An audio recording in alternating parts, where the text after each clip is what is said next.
गली गली के साफ कैले घर सलैले कचरा करो ए नीतीश चाचा कर में पर विचार करो ए मोदी चाचा कर में पर विचार स्वच्छ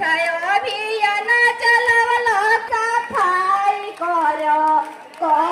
ए नीतीश चाचा कर में पर विचार करो ए मोदी चाचा कर में पर विचार किला मैदान में भीड़ लगल बा कर्मी के मनवा भइले थोर करो ए मोदी चाचा कर में पर विचार करो ए नीतीश चाचा कर में पर विचार घरे घरे में कचरा लियाइलो कचरा वाला नाम तू